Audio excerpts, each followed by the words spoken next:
You're watching CBS Sports HQ, and we have a fresh batch of power rankings in Major League Baseball that just dropped, and there is a new #1 on the list. I feel like we've had several throughout the course of the season, but that's just the way it goes with the long Major League Baseball season, right? But the Brew Crew taking that top spot after sweeping the Dodgers. The D-backs, by the way, the biggest risers, rose up 4 spots to #17. Interesting time to kind of be getting things together as the trade deadline is right around the corner, and we thought they were going to be sellers, right?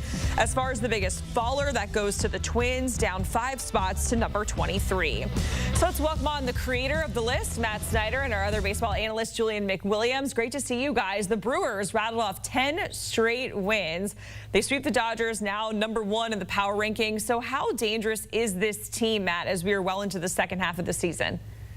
I mean, very dangerous. They just showed the Dodgers what they were all about. I mean, it's the 10-game winning streak is one thing. That's impressive no matter what teams you're beating up on. But it wasn't like they were just taking on the White Sox and the Rockies here. 6 of those 10 wins came against the Dodgers, these last 3 in Dodger Stadium. And the Dodgers are reeling right now. But the Brewers, most of the Dodgers' bad stretch recently is just getting beat up by the Brewers. And this team, I think, is probably the best in Major League Baseball at getting the most out of their talent. And it's not like everybody's playing the best right now that they can possibly play. Like William Contreras should be a better hitter than he's been this year. Jackson Chourio, I think we all thought was capable of more than this here in his second year, but they're getting it up and down the roster. They have all these young starting pitchers. Early in the year it was Logan Henderson, then we saw Chad Patrick for a little bit. Now it's Jacob Mizorowski. Look, this team was 21-25 at one point.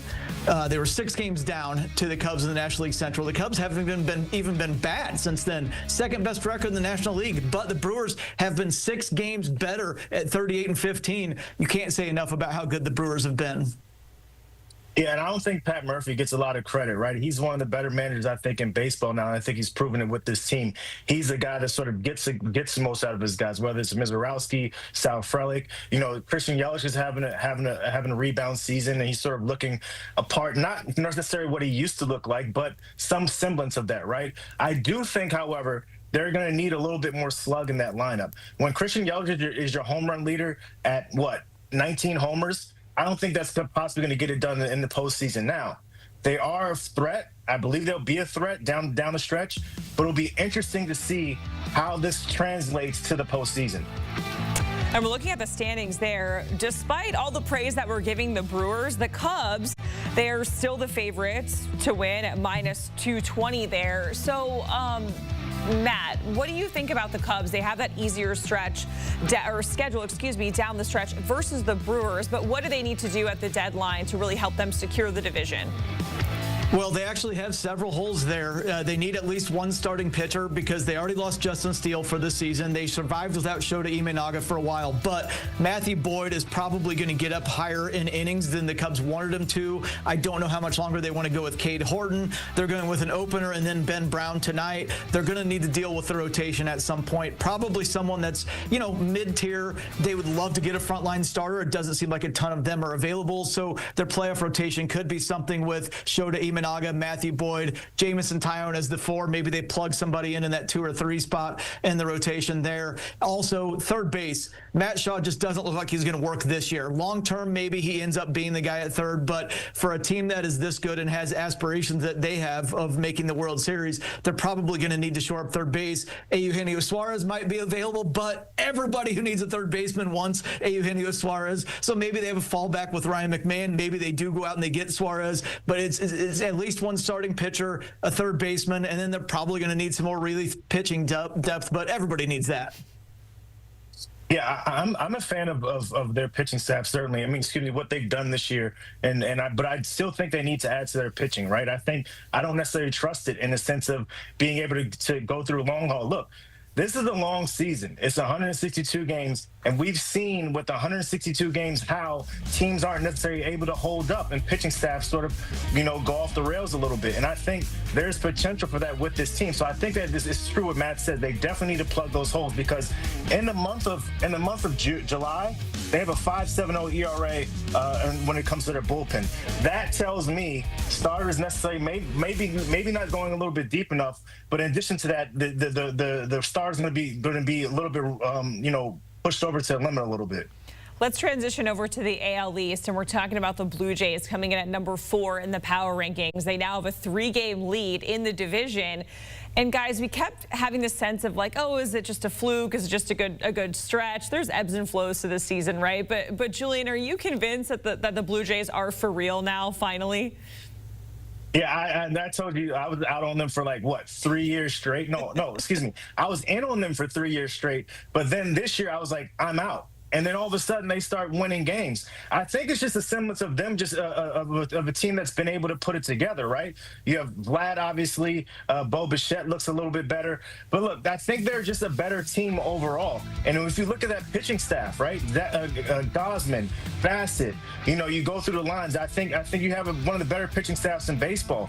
I do, however, think they probably needed to do a trade here, get a bullpen guy, get a frontline starter. Though everybody seems like they're looking for frontline starters. My question is, do they trade Dalton Varsho? Right, he's on the IL. They've done well without him. He has one more year of service time after this year. I think that'll be interesting and something to look at.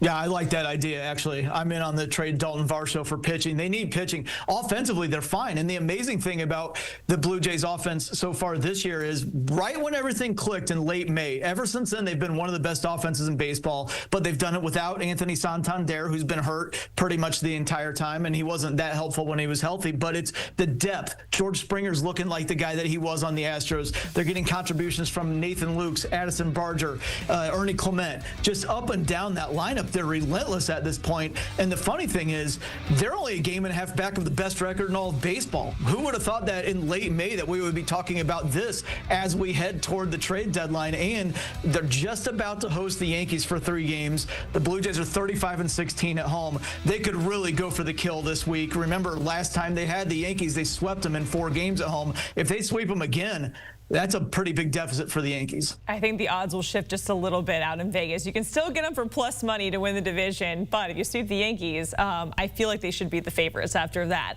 Let's talk about the Dodgers. They come in at number 5 in your power rankings, Matt. They've now lost 10 of their last 12. We've seen really talented Dodgers teams have very early exits in the postseason before, right? They're no strangers to that, despite being the World Series champs. But what is your concern level, Matt, for the Dodgers when you're looking at everything up until this point? Right now, small picture, not that big of a concern. They still have that lead in the NL West, and they've had so many injuries to the pitching staff. As you said earlier with the phrase ebbs and flows, there's always ebbs and flows to the Major League Baseball season. But big picture, I do think that there are some concerns. Like Mookie Betts is not his MVP level self. Freddie Freeman just got hit on the wrist with a pitch. Max Muncy's hurt. Ohtani's trying to transition back to pitching. They still have so many injuries to that rotation, and they are getting more healthy there. But there's also injury risks in the rotation right now. And I can't help but think, as you just mentioned, some of those early exits, when talking about when they won 111 games and they got beat by the Padres, talking about 2023 when they got swept by a not very good Diamondbacks team, like some of that stuff really starts to creep into your mind when you see them having lost 10 of their last 12. So yeah, they're going to make the playoffs. They're going to be fine. But the downside to the bar that they have set here for themselves is the regular season doesn't even matter. They're judged on how they play in the postseason, and we have seen a lot of failures in the postseason. Finally, want to get to the Diamondbacks because they're the biggest riser, in the power rankings, up 4 spots to number 17. They have won 4 straight, which is pretty interesting timing to be on a win streak because we're all kind of thinking they're going to be sellers at the trade deadline. They have some big pieces, as you mentioned, Matt, that a lot of folks want, and a third baseman in Eugenio Suarez. So where are you at, Julian, on the Diamondbacks right now as the trade deadline is inching closer and closer? And the Diamondbacks, I don't know, are they going to be sellers? Yeah, I spoke to somebody this week, on Sunday, and they said that a lot will come down to what they do in terms of what they do. A lot will come down to this week, right? They have the Houston Astros, then they have the Pirates. I think when you're looking at a team like this and you're seeing their names constantly come up, right? Be it Gallen, Kelly, Suarez, as people that can come in and potentially be game changers. And I know some of those guys are underperforming that I just mentioned, but if they can come in and be game changers for other teams, that tells me that the team that they're currently on is just underperforming and has the talent to be able to do it, right? This is the team that I don't think that look, they're 2 years removed from being in the World Series, right? And I don't think this is necessarily something that you punt on. You just mentioned the Detroit Tigers have 60 games that they've won and they're the best team in baseball. So if you're looking at this team, they're 50-50 right now. You got a lane here. You got a shot. Some teams are reeling. You just never know what can happen in that division. Yes, whereas we saw it there, 35 home runs this season alone, but we'll see what happens with the Diamondbacks. Matt, Julian, we certainly appreciate it. Also, a reminder, you can find all those power rankings right now on CBSSports.com. Getting a look at the notable games on deck for tonight. We talked about the Tigers. They're heading to the Berg, Red Sox and the Phillies at 6:45. We have the Blue Jays and the Yankees in an AL East matchup there. The Angels and the Mets, and then the Dodgers going to try to get some things right as they lost 10 of the last 12 against the Twins at 10:10 Eastern with Ohtani on the mound.